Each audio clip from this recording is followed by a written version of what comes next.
Kani kadika pati CCTV.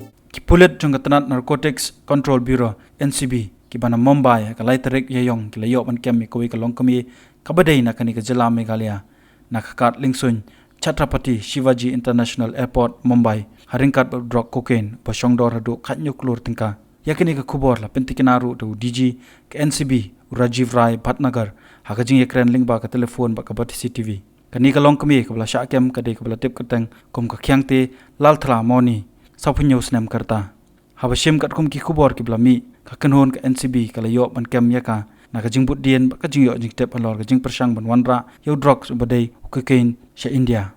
Kakenhon NCB kalayo kunrop yo new Drok hadien bakala talasi ya ketika Longkmie tang hadien bakala yo kejan hakakat lingsun bat bakila yo kurup yo Drok kokain bakia 4.5% kilo na kaplaki yang jongka la tep ba hapo ki sunduk ki bala sob ba.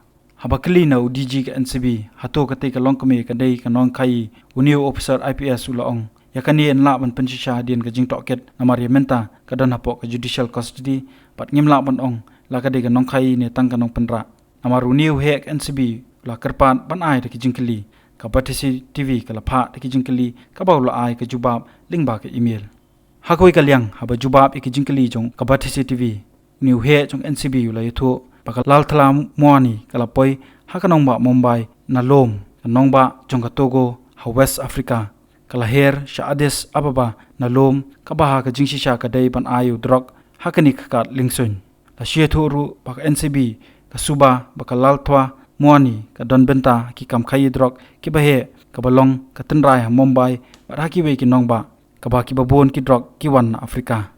Sir, I just want to get details and some information from you regarding the lady which was arrested from Mumbai airport. Sorry? The lady, are you still with narcotics with NCB? Yes. Sir? Yes. It's regarding the lady which was arrested from Mumbai airport on the 3rd of this month, along with cocaine which worth rupees right. 17 crore. Yeah. That's right. Okay. So, if you can. So, at this point of time, I won't be able to. I am the Director General, and I don't have the information. But whatever is it that you want, please send me your credentials, and also send me. You can send me a SMS or a mail on my official website. That is dg-ncb@nic.in.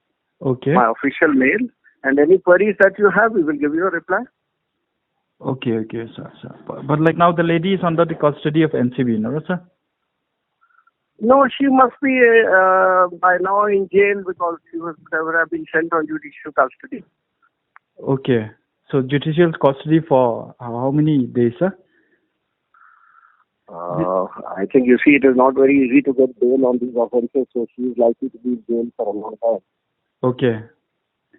So, sir, just one last question from you. Do you see that this lady is also linked with, the African countries where, they are smuggling drugs into India, and then also because drugs is very, now in high demand in Meghalaya. See, the matter is under investigation. Obviously, since the drugs have been required for her and she was the carrier who had brought the drugs. Obviously, there are connections which are being investigated. Okay, so everything is under investigation, sir. Yes. Okay. Kani kadika pati CCTV.